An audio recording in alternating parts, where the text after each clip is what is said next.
Frank Nitty in the building. Y'all know if I'm in the building. I'm in the building.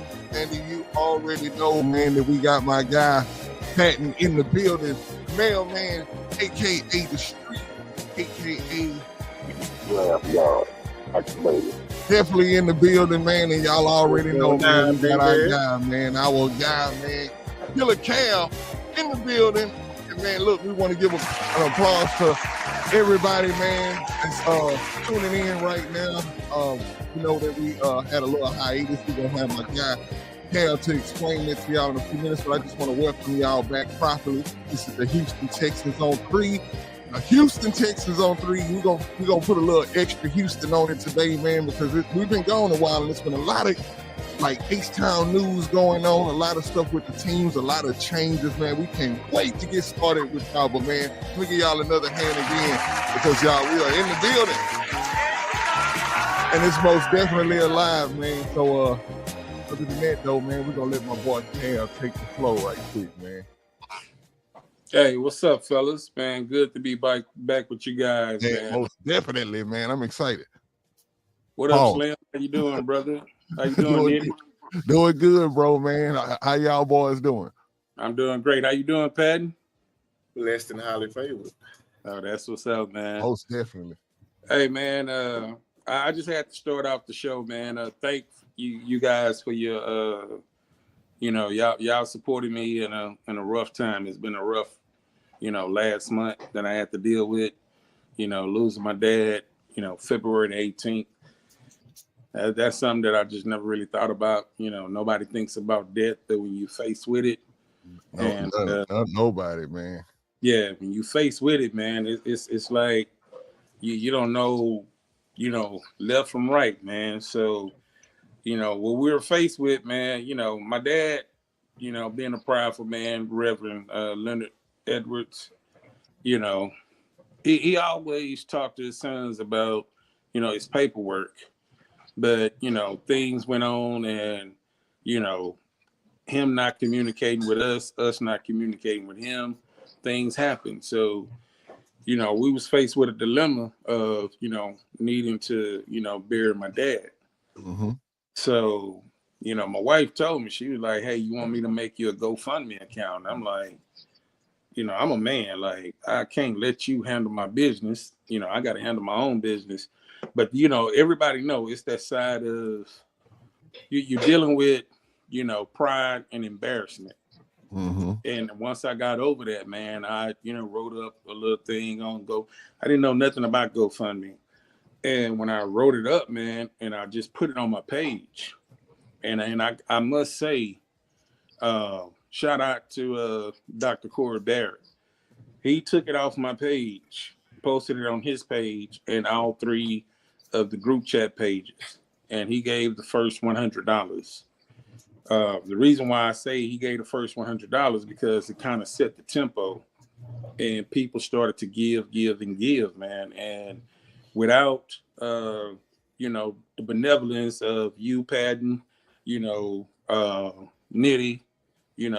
all the support that y'all gave me, man. But when he said it through, and then you had other people that reached out to me, I'm gonna forget some names. So, if y'all watching the show, look, your ass should be tuned in right now anyway. So, Auntie Swan, she had some nice things to say. Mr. Invisible, EXO reached out to me. The ladies of the group chat, that's Yvonne, Erilyn, Sideline Sarah. I'm missing one more, Anisha. They reached out to me. AD, couple of phone calls, everyday phone calls from Patton, everyday text from you, Nitty. Mm-hmm.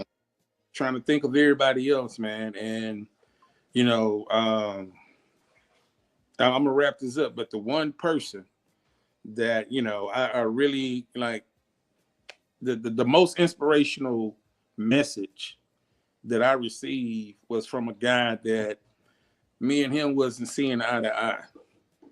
And he reached out to me, and he pretty much gave me his own personal story about something that he went through, and it kind of correlated with what my dad had went through, and he really understood what I was saying. And that's you know, AD told me you have to know him as Christopher, but y'all know him as Pastor. Mm-hmm. So shout out to Pastor, man. He really said some words to me, man, that was like, it was crazy, man. But it really just, it just set everything straight. And, we we laid him to rest this past Saturday. And, every day is a different day, man. But I can say I really feel better and, moving on with the family and everything. But, I can still feel his presence. So once again, if I missed your name, charge to my head, not my heart. But man, shout out to everybody who gave, because that money that was raised, it really just topped it off to what we was trying to do. Nothing more, nothing less. It finished everything. And so I'm greatly appreciated for everything, man. So shout out to Corey Barrett for getting it started, and everybody who gave from your heart. And if you had a desire to give but couldn't give, hey, God bless you too, man. I just really thank all the, the appreciation that y'all gave me, man. So we can move on. Let me give them a special applause, man. And definitely want to extend, like I say, continued condolences to the family, because like you say, those are one of those things that you take day by day. One day you may be here, one day you may be there, but the whole time God is with you. The whole time God has been with you this whole time, man. And that's the good thing about it. We've seen your spirits go from, being down to, that you back up, and we just glad to see you, back with us, man. It just means a whole lot. And as y'all can see, we stopped the show. One thing about us, man, is that we are real, like, family oriented. We're a family oriented show. And we just do things a certain type of way. We could have, some people might say, oh yeah, y'all could have still went on, but that's just not how we rock. Once the brother is down, we down with the brother. Both of y'all told me, take care of your business, man, and the show will move on when you're ready to come back. So y'all just don't know how important that was, man. Oh, exactly, bro. Hey, we like I say, bro, man, this is what we are, man. This is what we do. And we glad to, that we have our other family that's back with us right now. We got some bull ring messages that I want to share with you. Willie Jackson, appreciate you, Will, man, for the comment. We got our guy right here, man. AD in the building, man. Hey, hey, AD, we back, man. We back. And you know what I'm saying? Or you say we missed Cal 30 minutes money logs. Oh yeah, man. You know what I'm saying? We definitely missed that, man. It's been so fun, man, watching all this stuff that's been happening. That's been, the stuff that I've been reading on Twitter from casual Texans fans. And I can't even really just call y'all casual. I'm gonna respect y'all, because a lot of y'all I've been seeing that's been seem like you've been running with the team for probably as long as I have. It's some names out there. I'm not gonna say no names, but it's been crazy stuff being said, like they don't understand what the Texans are doing. It's almost like some people actually think that the Texans are actually like regressing in a sense. Because we are still in the middle of a run. I don't care what nobody say, we are in the middle of a Super Bowl run. And I don't think that it stops. I don't think that some of the decisions that we have made in the front office, I don't think that changes anything. I don't think that changes the stance of where we are. It's crazy, but if you on the outside of Houston, you probably wouldn't understand how we feel, like, because you probably like, dang, y'all just lost y'all left tackle, who was probably one of the top 10 left tackles in the league. And y'all excited. In pass protection. Yeah, in pass protection. And they like, and y'all excited. Like, they would think that we should be walking around here with our heads down, bro. And fashion. And in fashion. Oh man, I ain't gonna lie. That picture that somebody posted where bro had on the pedal pusher suit, man, with the ankle high boots on, man. That face, that smirk. Hey, what's happening there too? Hey, that smirk he had on his face was kind of. That's my guy right there. Hey man, that smirk that Laramie had on his face, bro, it was not very manly of him at that time. You know what I'm saying? But I'm just saying this, y'all. I'm gonna give y'all a psychological analyzation of this situation. See, it's not about the coach of the team, because I heard a few people say, like, how can, if the Texans had this such great culture, then how can the culture of the O-line? And see, I'm gonna go somewhere, and ain't this funny that I'm gonna go somewhere like Washington, but this is when they were called the Redskins, though. I want to take y'all back into the 80s of Washington and how there was the Washington Redskin team, right? But that O-line was a whole other thing of itself. Like it took on its own personality. They were called the Hogs, if I'm not mistaken. And those guys were a congealed group to their own self, a part of the team. And that almost allows me to see the situation almost with the Texans or probably any other team in the NFL. You have the team, but that camaraderie with that O-line, I guess, because you have to have 5 guys in lock in step with each other, that relationship is totally different. And I mean, as far as my experience of watching football, it just seems like that culture has to be a culture within a culture. And that coach, and seeing what those guys was doing with Laramie wasn't holding those guys down. You know what I'm saying? Hey, shout out Big Sarge, man. It just seemed like Laramie wasn't holding those guys down as far as like a crew. You know what I'm saying? I don't know how many times that I've seen a picture where it was like all the O-line together, like at a dinner or something. Did y'all ever see that? With Kenny Green. Oh, with Kenny Green. Okay, probably when he had to pay for everything. Yeah.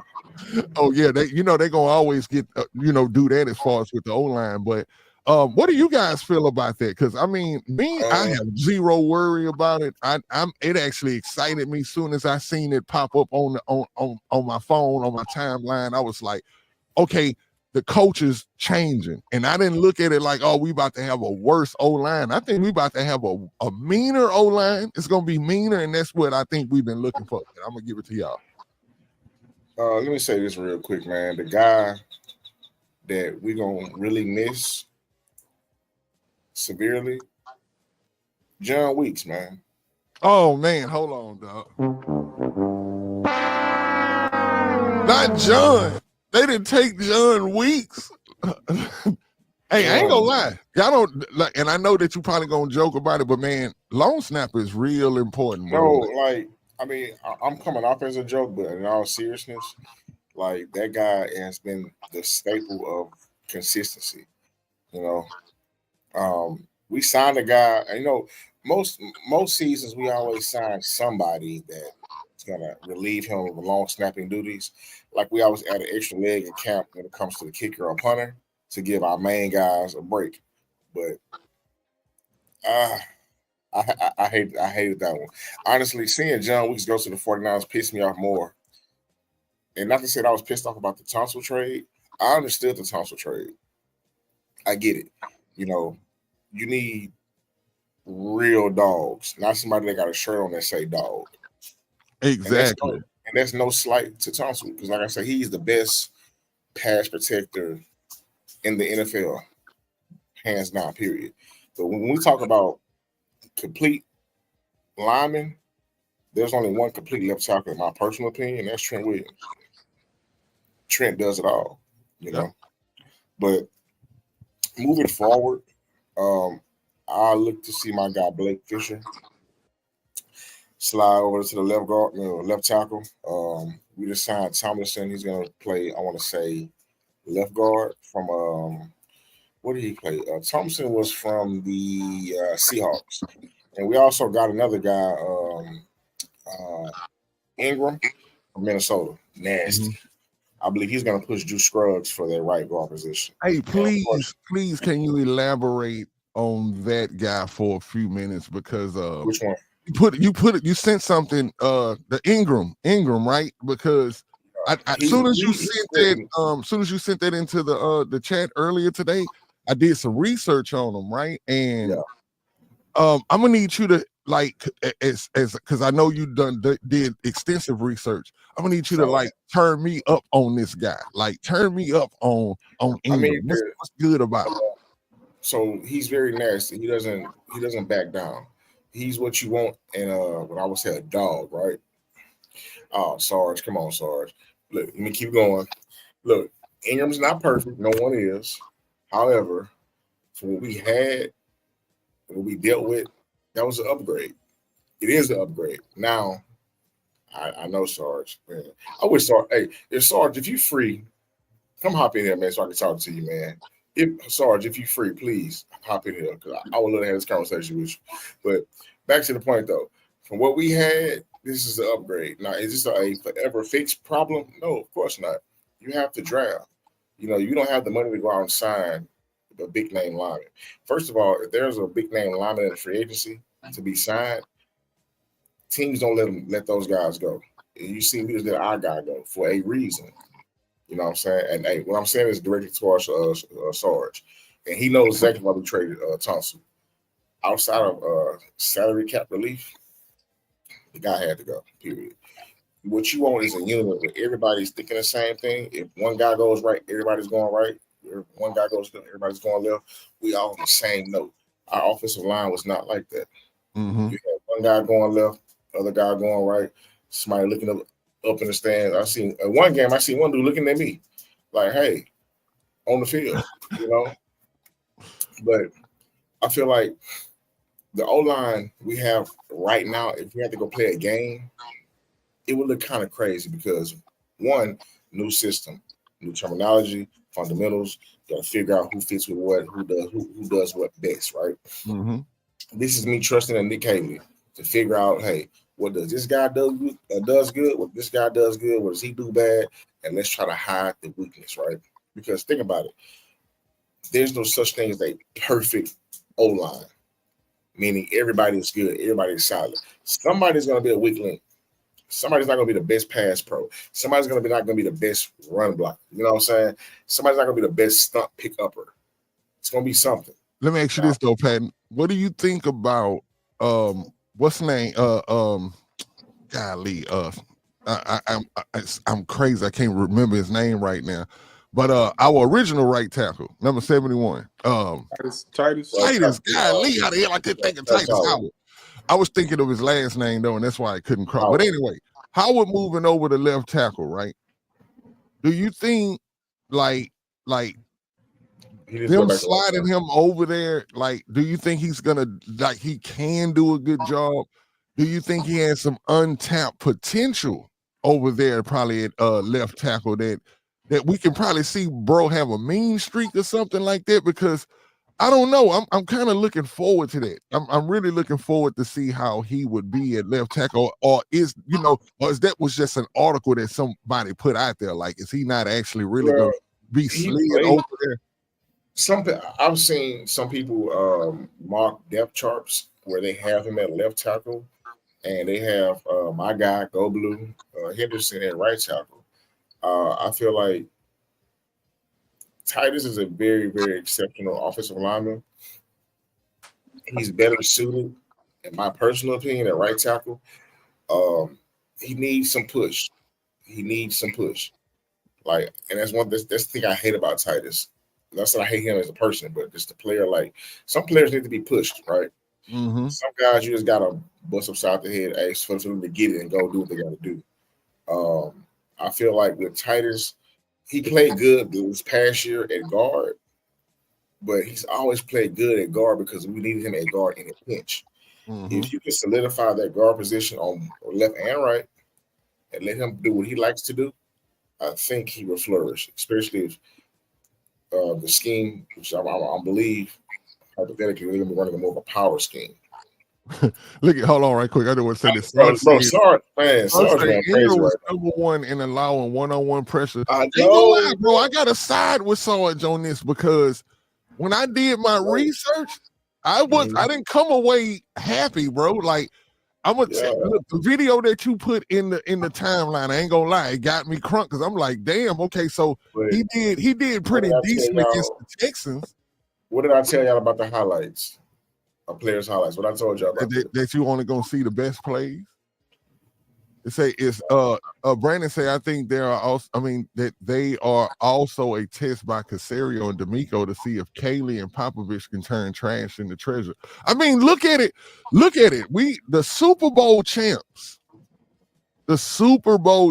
might I say, are actually taking in Kenyon Green, bro, with the beliefs that they're gonna make him better. So I have to also think now. I don't know what Popovich and all I know is Popovich comes from a good tree of, and the other guy, what's his name, spinning something.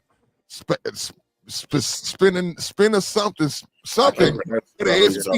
just know it ain't Spagnolo. It's not that, but it's something else. But he's supposed to be like a fucking just genius when it comes to the O-line back from the time with the Patriots. So we don't know if this is a trend in the NFL that just because a player may not be doing good with one team that he can go somewhere else to another. I can't say another system and see, and this is what makes me nervous about Ingram. He's coming from over there with Kevin O'Connell, right? Kevin O'Connell and them is probably going to be running the same thing. That setup, he's from the McVay tree too. So our O-line and it's probably going to look like that. You know what I'm saying? So he's coming somewhere where he's familiar, but familiar with doing what? Familiar getting beat. Hey, good point, AD. I'm gonna make sure I go watch that because I did have an inkling that he actually played left tackle one game. I didn't know what game. Yeah, I think Titus. I think LT was hurt with some shit. Yeah, and I think he did do good. I want to go. Hey, AD, if you don't mind, if you know exactly what game that was. Hey, look, and that's what I told them. We actually was talking about this the other day, AD, and I said Kenyon Green would probably go there and do good. And I said the question was, I didn't know how I would feel about it. So that's a good question, actually. I want to start off with you on that one, Cal. What do you think, like, if Kenyon Green goes to the Eagles and becomes a Pro Bowl guard, how would you feel about that, honestly, in your heart of all hearts? It wouldn't surprise me. I know Kenyon Green, Daddy, AD knowing. Kenyon Green, dude that I coached Little League football with for like 15 years, dude named, we call him Womack. His son played Little League football, watched Kenyon from middle school, high school, the Houston touchdown player of the year as a lineman. It's never happened before. Go to A&M and just, first team, all SEC, all freshman team. Like dude just did not forget how to play football. And for anybody who I coached the line, I played the line, anybody that knows offensive line play, that if you don't have the right coaching and the right scheme for the talent that you have, it can really make you look horrible. Mm-hmm. And I think that's really what it was. I looked at Kenyon Green film, and I'm surprised his daddy didn't see it, but daddy can't go out there and coach his son. Kenyon Green, and EXO can tell y'all this because I know EXO word carries, really heavy, in the group. Kenyon Green plays over his pad level. What that means is Kenyon Green has the arm length. He has the strength. If you play over your pad level, you're off balance. Man, I can swim, swipe, push you any type of way. The reason why that I was successful as my height and my size playing left tackle in football is because I never played above my pad level. I bench pressed 303 and my incline was 303. My thing is, it's all about techniques. And once they find the techniques of Kenyon Green, he's going to be pretty good. So when you start looking at other players from other teams and how they, didn't pan out there, a lot of things go into coaching. And once they get the right coaching, right scheme, and everything else, man, things can change. This time next year, we're probably going to be looking at both of those players and be like, oh, man, wow, they really improved.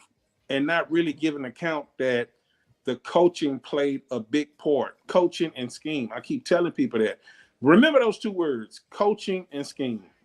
Mm-hmm. So my thing, like, and it's always been a weird thing with me. Let's talk about Damian Pierce for just a second, because it's a good comparison. I don't understand, man. Like, these guys make so much money, and I'm talking about the coaches. They get paid so much money, and we on the sideline kind of doing this for free. And with our speculative eyes, we can see that this is that some players are out of position, that they're doing things that they shouldn't be doing. And it's just crazy when you see somebody try to put a square into a round a square peg into a circle hole or whatever, and it just makes no sense. And same thing, like I say, with Damian Pierce, they did the same thing with him.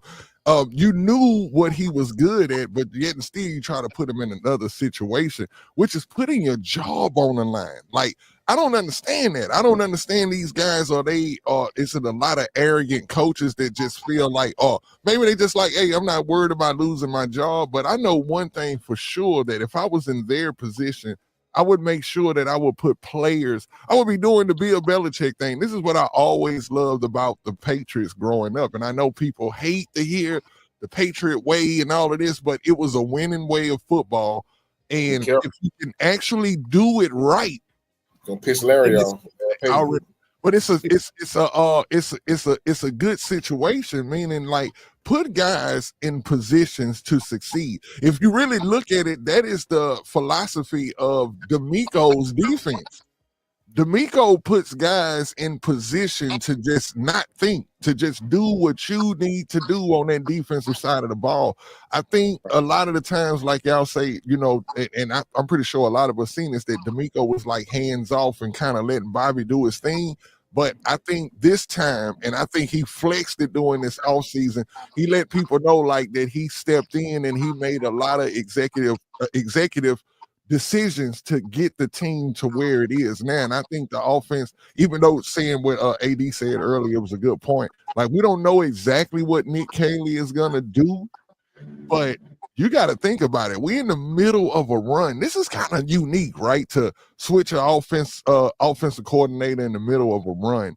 I think Philly did it in a sense, because, they lost Shane Steichen at one time, and these guys are still within the next year or two was able to make it to the Super Bowl and win the Super Bowl. So I think that, we still in that window of a Super Bowl, and them picking Nick Caley, I think it was very specific. And I think they're kind of dependent. Obviously we are dependent on his immediate success. We can't have Nick come in and be less than what Bobby was. Like, can y'all imagine, like, by week 7 or week 8, sitting back wishing we had Bobby, or going on the Texans Twitter and actually reading the comments of people like, oh man, and we let Bobby go? Like, that can't happen. That's just something that cannot happen. I don't want to see that happen. Right now, where we sit as a team right now, how do you guys feel about the whole, like, free agency period? Hey, that's 2 periods. How do y'all feel about free agency period? How do y'all feel about that as a whole? Like, how far it's going so far? How it's going so far, man? Hey, man, this is the 3rd year in a row. We've seen Caserio come out and just really be active in free agency. I know a lot of times people were really turned off with the 1-year contracts, the prove-it deals and everything.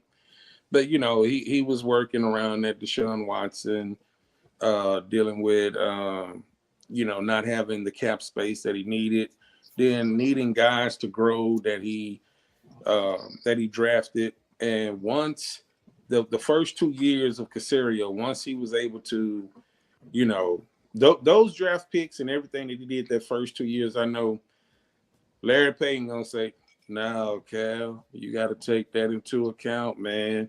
That goes on his record." I say this: they wasn't trying to win, but if you go back and look at that third year and that free agent off season and that draft, Nick Caserio was very, very active in what he wanted to do, and he made a lot of moves. And I mean, the first year he had a lot of money. Second year he had money to work with. This year, we didn't think that he had any money to work with. We was looking at, oh, they got $6 million. But we know they can cut people, rework contracts. Still got the ability to rework Nico Collins. It was the first one. I think they did. Yeah, he was the first one. Yeah, Nico Collins, Danielle Hunter. Like, they got contracts. Like, there are guys out there, if they really wanted to go and get, they can go ahead and rework contracts and accelerate that, that money to a signing bonus or whatever. One thing I say about Caserio is what we look at, what he does in the present, he's 1 year ahead. When people was looking at Fisher and we drafted him in the second round, and we were like, man, why did you draft him in the second round? Okay, look at what Tunsil's at right now.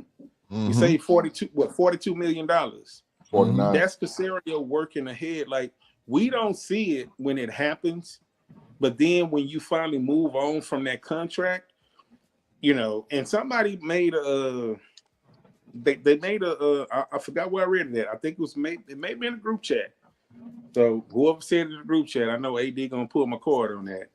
But getting rid of Schultz and Howard would save 30 or it's a high. It's actually what cost us though. Yeah. No. Next year.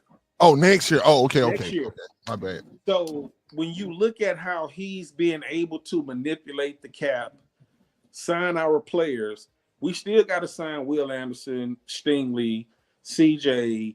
It's a multitude of players that we got to sign to keep our core, but also being able to sign the other players that we can fill in. So getting back to the point that you asked me, how do I feel about the offseason? I don't look at what national media gave us an F. They don't. Oh, really? I didn't even know that. Yeah, they don't understand what we're trying to do, because if you look at the offensive linemen that we picked up, we're not to. It's still March. Regular season started in September. So yeah, and I think they looking at it, they taking it too seriously. Like, how can these? We have to stand backups. We have to have some depth. You have to let stuff pan out, and you got to let them guys go to training camp and battle it out. One thing that you can say is only one person has a position, like and that's Howard. Everybody else got to fight for their position, and that's a good thing. With a new offensive coordinator, a new offensive line coach, new offensive scheme, it's like everybody got to fight for their position, and that's always a great thing. Competition. And I look at those picks. Some people tend to look at the picks that we got from Laramie. I think a lot of people wanted the first rounder and stuff like that.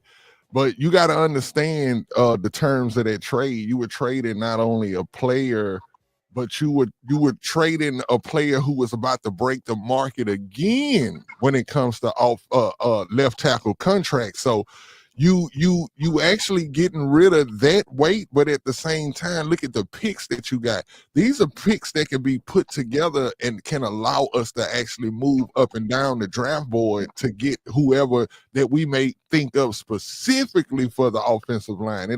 It gives us a chance to be able to not just have to sit and wait for somebody to drop into our laps, but to be able to say, hey, we like that guy. Let's package that second round pick with this first round pick. In the second round, I think it's next year, right? So you take that second round that's coming next year and you put it with the first round pick this year. Hey, that's some leverage to be able to move up the draft board. And I just also think too, like what D'Amico is doing. I see a lot of people making jokes about all the defensive linemen that we're getting, but dare I say that, the D line is probably gonna be even better than next year. I mean, last year was pretty good, but it's shaping up to be pretty to look better. And I like that player that we got from Chicago. Oh yeah, What's can't his think of name? his name. Yeah, I can't think of his name either. He's a new Texan. But I think that his addition, of course, the you know what I'm saying, the CJ Gardner Johnson signing actually puts us like, we've always been saying that we've been one player away from, being that shut down Daryl. that shut down The bowl 2.0. that no fly zone that we wanted, right?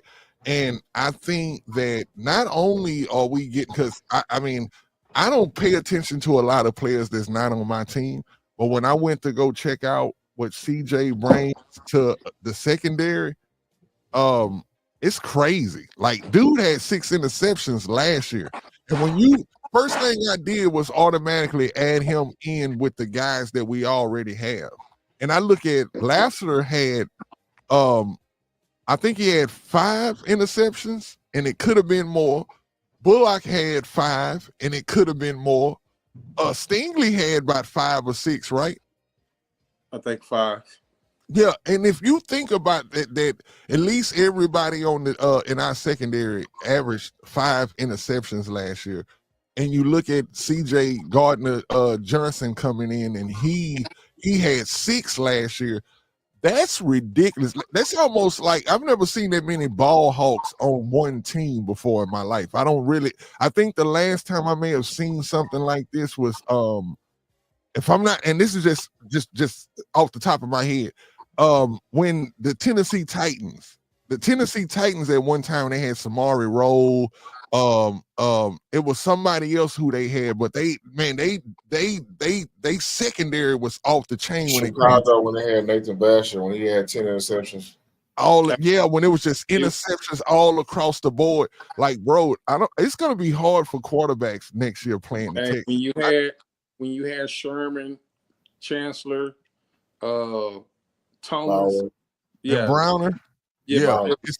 Dare I say, y'all, I don't know who it was who said this, man. Forgive me. I wish I could say your name, but somebody said on in Texans Twitter, they say by week 3, I think they said by week 3 or week 2 that Texans defense will have a nickname. And maybe we can jump the gun. I don't know, and maybe probably come up with one ourselves, but I do honestly believe that, man, this defense is going to be scary, especially if we do anything at linebacker, y'all. I'm telling y'all, because the linebacker situation is cool. Don't get me wrong, but I think if you just add, like, say if we'd have added Greenlaw, baby, you know what I'm saying? Not saying that I wanted Greenlaw, but I'm just saying you can bring a rookie in. Somebody like, do y'all think that we would, or do y'all think that they are just set at linebacker? We don't even need to look at no linebackers, or do you think that it's a possibility that we can end up drafting a linebacker? I feel like with 0, 48, and 39, if those guys stay healthy, if they stay healthy, no suspensions, 0, not your fault. That's all you need. Christian Harris, we need, but is it just me, or is it just the fact after the year that Christian Harris had that I'm just real iffy, because he didn't have a year, and look, whenever you have a year, go ahead. Stereo talk about him, bro. Go ahead, 2 streets. He talks about if he's back. Like, it's like, do y'all think that he's just a shoe-in? Like, he's fully healthy and he's gonna be ready for training camp? Like, you want to, if you don't draft a guy, which I don't feel like they will draft a linebacker, me personally, like, you have too many other glaring holes and needs to focus on drafting a linebacker. Now, we have extra picks in this draft due to the trade. So yeah, maybe D'Amico has that D'Amico dust. He can turn me into a linebacker. Like, fuck it. Exactly. But, I'm just GG move. But I'm just saying, like, so it won't take much. But the glaring needs, bro, Going back to the question you asked earlier, this, in my personal opinion, this has been a very successful free agency for us. It's small, but it's like the guys with no names are the guys that have the most to prove. Yeah. You sign guys with big names or a name to a big contract. 3 times out of 5, they don't live up to it. It's going to be a reason or excuse why. Oh well, I couldn't do this, or I couldn't do that. But from the trades to the signings, like their defense is going to be the counterpart of us going to where we got to get to next year. It's going to come down to Nick Caley figuring it out. Who's going to be starting on offensive line? Yes, we will draft a lineman. Yes, we will draft a tight end. Yes, we will draft a receiver. Now, the defensive line, in my personal opinion, is the strongest unit on our team. Ooh. Starting for and with the depth. But there's one guy that I would like for us to draft. And that's my guy, Darius Alexander from Toledo. If we can draft him, stash him, let him get in, play a little bit here, a little bit there, get his feet wet. That guy is going to be a monster. Even if we don't get him, and he goes to the right situation with a good D-line coach, and we have the best D-line coach in the league. Mm-hmm. Like how Philly has the best O-line coach, we have the best D-line coach in the league. Mm-hmm. That guy there, bro, is crazy. And I'm loving that he's going under the radar. Like guys like that have like peak potential, all pro potential. You know what I'm saying? Fuck it. We already here. Hall of Fame potential. You know what I'm saying? People don't see that. Only those with that eye can see that. And it's going to take a great coach to get that out of him. And he's worth, I would say, if he doesn't have a crazy pro day, 5th round.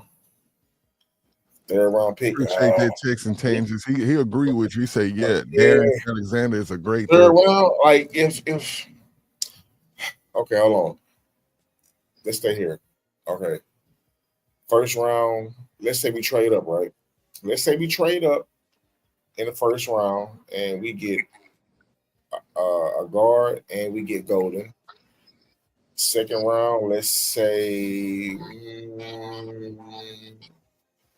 Appreciate that, Gia.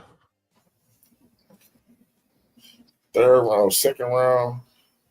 But okay, bet. Let's do this. If we trade up, right?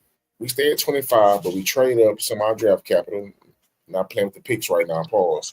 But if we're able to grab Booker from Alabama, we're able to grab Golden from UT. We don't have a 2nd round pick in this year's draft, but we have a 3rd round, and then you grab Alexander, I'm cool with that. However, you got to get my guy out. The tight end? Yes. Okay. What's his name again? It's Lacey, Luke Lacey. Let me ask y'all this though. How do y'all feel about our counterpart in the AFC South? Goddamn sun went down out here. Oh yeah. Oh, you know what? The sun went down while I'm over here drinking water now. But how do y'all feel about the possibility of them? And I think this is a good question. We'll start with you on this one, Cal. What do you feel? How do y'all feel about the Titans drafting Cam Ward? Does it strike any fear in you? Does it make you say like, oh man, in a couple of years we're gonna have this is probably gonna be our competition? Because I've been watching Cam Ward throughout his draft process over the last couple of years, to be honest with you. And guy is a peer leader. He's a peer leader. More of a leader than what Shedeur is. It almost seems like when he's out there talking with Shedeur, you can almost see the difference between a quarterback that's kind of a little bit more serious and more team oriented, except with another quarterback that's kind of like like Shedeur kind of got that Laramie touch to me, where he feels like, hey, I'm kind of here, I'm already good. You know what I'm saying? I'm coming in. I got royalty in my blood. Cam Ward just seemed like he got it out the mud, bro.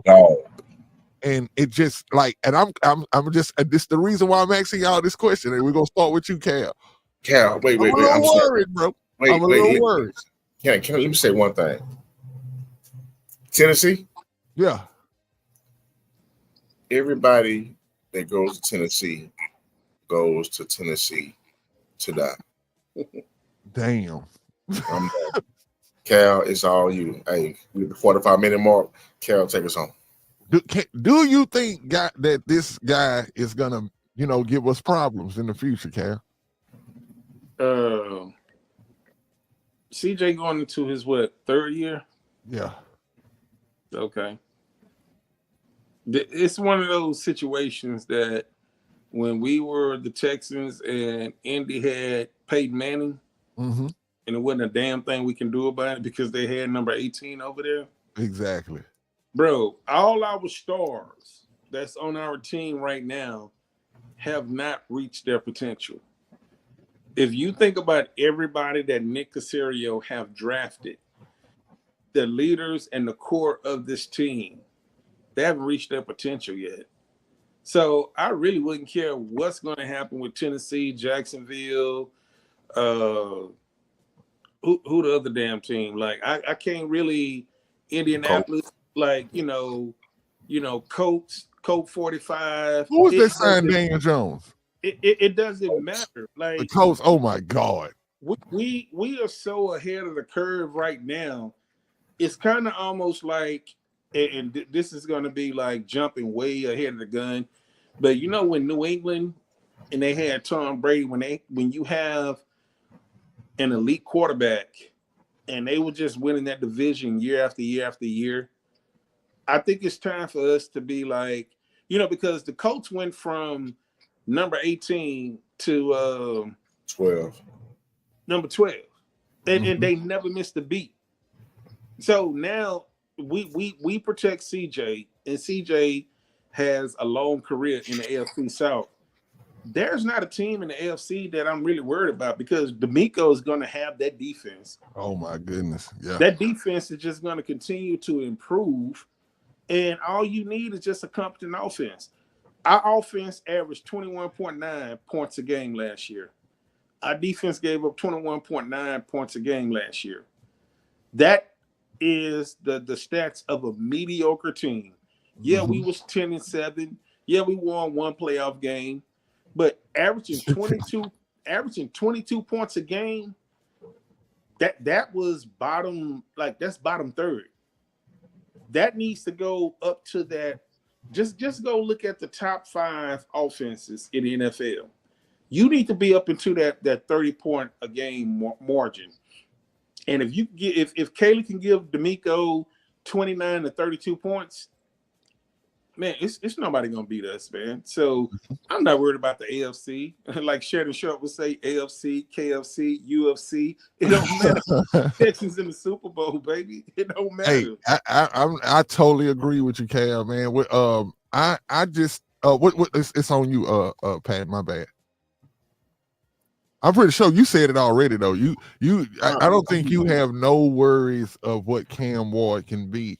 I don't have no worries at all in my division. I don't care who you bring over. If there's anybody who can bring them to being slightly above mediocre, man. I just think that Cam Ward is going to bring something to the table to where I think the team that we're going to battle with is going to be Tennessee. I'm not worried about the other teams. I'm going to be honest, but that guy, you know what I'm saying? What he did with Baker Mayfield over there, and I still think none of those offenses are prepared because Andy Reid, if you really think about it, wasn't prepared for what D'Amico was throwing at him. If the offense could have just been a little bit more competent, we already know the end of that story.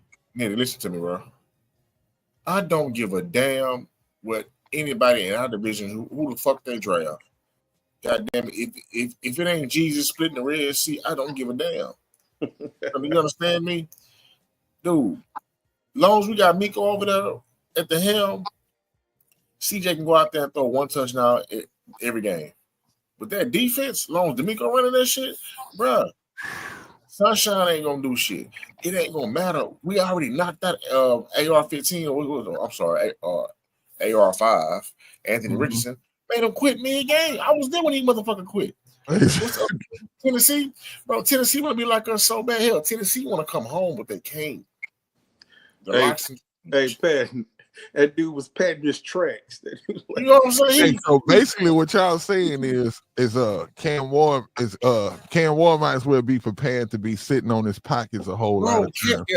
I pray they don't have this blitz is going to be bonkers, bro. And I dare I say it's going to be better than last year, bro. Like the routine of the guys that they brought, not the routine, but the numbers, the actual pressure numbers, all of that stuff, it's all improved. You know what I'm saying? And we brought back the guys that I think most of us wanted. We would, when we talked about the guys that we knew that were leaving, there were certain guys that we wanted back, like Mario Edwards. It was certain guys that we just knew that we wanted to be in the fold, and I think they got those guys, especially Barnett, man. I was so glad to see Barnett back into the fold because I'm like, bro is just a touchdown magnet for some reason. I think they should hand the ball off to him on the goal line one time this year just for what he did. Some of this old man? No. No, exactly. Look, what Brandon say Murray and CJ, GJ are not the same. They not. And bro, let me say this too, because I know we about to get ready to get up out of here. NFL politics are crazy, bro. Because did y'all hear Murray over there talking about what's the name as a quarterback? Yeah. He talking about guys a precise quarterback, strong arm. I'm talking about bro said everything he needed to say to make sure that check cleared in the bank, bro. It's like I'm like, hey man, these politics are crazy. Hey, shout out to Eric Murray. Like, I know people probably think that dude finessed the system, but that dude survived. Was it 4 regimes? It was about Bill O'Brien gave him the contract. He survived Lovey, Cully, and D'Amico had him out there playing, pivotal minutes, and he got another contract. So at the end of the day, whatever we may think about him, there's something on the film that tells other teams that, yeah, we can bring him in, we can work with him. Because Eric Murray wasn't like, a lot of time when you give up the big play, that shit look horrible, like very horrible. But there's other plays that he made, and if he couldn't make plays and he couldn't play, he wouldn't have been in the league this long. No, this year, Cal, I think he proved to everybody that because bro, there was games, I don't know what, I think it was Detroit. Detroit was the game where I was like, yo, like he was out there playing like Ed Reed. I'm talking about breaking up passes, being right there to knock the ball out. Like, I'm like, bro, Eric Murray, I think that's probably the game he made most of his money in the playoff. Oh, well, what was the game where he had the pick 6? But I really do think Eric Murray, and I totally agree with what you're saying, Cal, because he should have been gone a long time ago. At least that's what we felt like.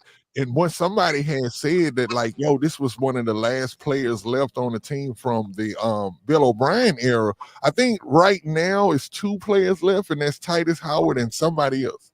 Kamey. Yeah, those are the last 2. D'Amico, he survived 2 tours with D'Amico. Like, if he couldn't play, like if we really trust D'Amico, but if we really trust D'Amico and his defensive eye, like D'Amico would have looked at the film and say, okay, we can move on from this guy. First of all, he's making too much money. We can replace him, or we can draft this replacement. But he survived 2 tours. So, like, whatever we I think the same thing with MJ Stewart too, for some reason, which is probably special teams, but they keeping him. You know what I'm saying? He's came in some spots to play actual real snaps in the defense. Speaking of MJ Stewart, so he kind of reminds me of Murray. Something that D'Amico sees in those guys that he trusts. Right. Hey, let me ask you guys this quick question, man. If you just have a minute to think about it, quick second. Going into the season last year, when we looked at the whole entire roster, what did we think that was going to be the weakest link, the weakest position group on that team? Linebacker. You thought it was linebacker? Yeah. You say last year? Last year. Last year, Now, I felt you saying bringing in Aziz and bringing back Harris. The only person that we was unsure about was Toa. Toa. Yeah, that's when Right. AD was Harris calling got him hurt. Noah, and I was Right. telling him that he was going to be singing a different tune by the end of the season, and I was glad I was right because I could have been wrong. But Who you said linebacker. I would say me personally, we talking about on the defense side of the ball, right? Yeah, Team overall. the whole entire team. Like, Oh, you can go offense, defense, I'm gonna say tight end. tight ends. Yeah. You know what was the weakest link and the most unknown group that was on that the whole entire squad was the defensive tackles. We had got rid of Malik Collins. We had got rid of Sheldon Rankin. Yeah, Sheldon. And we didn't know what Mario was going to be. We didn't know what Fadakasi was going to be. AD has already been. He was screaming about Tim Settle Jr. Those were three guys that we like. Okay, we don't know. That was the weakest position group that had the most question marks. So I fast forward to this year, and we know, and it's a difference because D'Amico can do D'Amico things, but going into this year, the weak link in the position group is the offensive line. And we could see what coaching, like Fadakasi, he haven't signed yet, but he's going to get a contract. Mario just re-signed. You look at Barnett, when they let him go from Philly, he came over here and he shined. He re-signed with us. It's just something about that. If you have the right coaching, I think everything can work itself out. So when people look at this offensive line, I really don't look at it like, okay, these guys, man, look what they did at the other team. I got to look at the coaching and the culture. And I think that's what's going to be the difference. We come back at the end of next year and we see that offensive line have drastically improved, then we're going to say, oh, man, I didn't think he was that good. But you have to take in account that it's coaching, culture, and scheme. I'm going to keep saying that, man. So I think that's what I'm going to look at going into this year. That's why I looked at the defensive line last year and looking at the offensive line this year.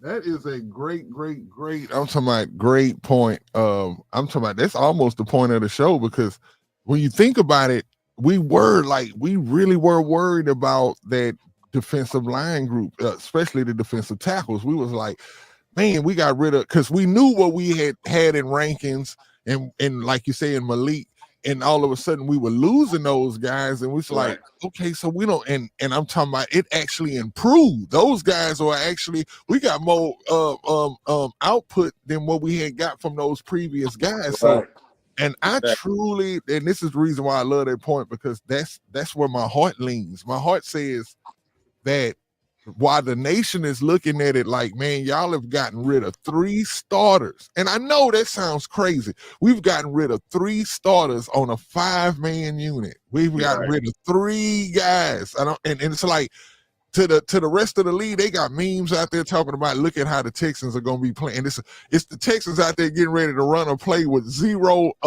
They done took the lineman out of the picture. So it's like, it's no lineman out there. You got a fullback, a quarterback. Right. It's funny as I don't know what, but I just know that that's not going to be the situation. And I really do believe, man, that when you get guys that's like, hey, because Ingram, and I respect what Sarge said, because I seen those same numbers, Sarge. But when you got guys that have chips on their shoulders, man, see, a lot of these guys, they don't have the chips on their shoulders. And when you have that chip, we notice in everything in sports, it could be a golf tournament. If you got a chip on your shoulder, it adds this extra oomph to your game. And I think that's what D'Amico thrives on. D'Amico thrives with heart. He wants players with heart and a certain type of, like you say, having to prove something. I think that O-line is already And I think that Popovich is going to use this as bulletin board material. Hey, the whole league is looking at it like y'all are non-existent. We let go of these other guys and they think that we in trouble. Like I say, us as Texans fans know this, that we cannot get any worse. That's what we know. We know that from what we saw with the O-line play last year, we cannot get any worse than saloon doors. And I call the guys saloon doors who you just bust open and just walk straight on in. We seen this happen. We seen this happen with Kenyon Green. We've seen this happen with Shaq Mason too many times where just at the snap of the ball, these guys would just turn sideways, bro, and just let somebody just run in free, just free like that. And so we know that we can't get worse. We can only get better. And anything that's better than what we dealt with last year, because still with CJ up under all that pressure that he was under last year, he still was a competent quarterback. He wasn't the bottom of the league. He still made plays. We still made it to the divisional round of the playoffs with pretty much an invisible O-line. So if we just get anything better than that, this is what I want the Texans fans to understand. If we just get better than that, we're a Super Bowl team. That's why I believe that we had the guts and the nuts to be able to make these decisions that we are making right now. It takes balls to be able to do this right here. And you have to know what you are doing. You know what I'm saying? And like I say, that guy Ingram, I even think that Lake and Tomlinson bringing him in, even if this is just for depth, y'all, it's going to be better than what we had. And I just trust that the O-line is just going to be better, because how hard is it to replace Kenyon Green with somebody that's slightly better than him? How hard is it to change Shaq Mason to get somebody who's slightly better than Shaq Mason? And our main focus really, and like I say, we've seen Titus Howard in that left tackle position before, and he did pretty good. It wasn't the worst left tackle that you ever seen in football. He wasn't Davenport out there. You know what I'm saying? We've seen what bad left tackle play can look like. And even Davenport shines sometimes. He wasn't, like they say, a broke watch is right 2 times a day. So those guys were good. Y'all, we're at the hour point of the show, man. And at this point, we like to give a hand to everybody who tuned in tonight, man, on our return. We definitely will be back this Tuesday and Friday, getting back to our regular schedule. We will be doing some special shows, though, depending on how things go. But other than that, y'all, we are back. Texans on 3 are back. We are back. And we look forward, man, to this offseason. And the draft is right around the corner, man. So next show, just know, I just want y'all to know that on the next show, be prepared, because draft guard activated. The draft guard will be activated. We're gonna touch on a whole lot of different players that, you know what I'm saying, we're gonna go in depth on and stuff like that, man. It's gonna be beautiful, man. I like to thank my co-host again and everybody, man, for the show. The show was dope today, man. And like I say, man, we are back, and I want to personally thank everybody, man, that helped out with my brother Cal in his situation, man. And it's to a point where, like, y'all, we can kind of focus on football a little bit. I know it's still stuff going on a lot of people's ends. I'm still going through this situation with my wife. Her treatment is going well, though, just to give y'all a update on stuff that's been going on with her treatment and stuff. But other than that, man, it's been a beautiful show, and I can't wait to the next one. If there's anything y'all guys want to bring before we shut out, let me know. You got something? Nah, man, I just want to say, man, it's great to be back. Great to be back with you guys, man. And hey, we right in the heart of everything, man. But we'll be coming to y'all at a new time. I know we was coming at 9 p.m. But yeah, it's gonna be different times, but man, we'll definitely let y'all know ahead of time, and then eventually we'll get it back on track to where we know exactly the times, because It's a lot of little different things going on, a lot of blessings, a lot of little different things popping off. But man, God is in the midst. And hey, we hope the same thing for the Texans, man. And hey, we definitely will see y'all Tuesday, man. I'm about to go get me something to eat. I want to say Ramadan Mubarak to everybody who's out there who practices, and all my brothers and sisters on that end.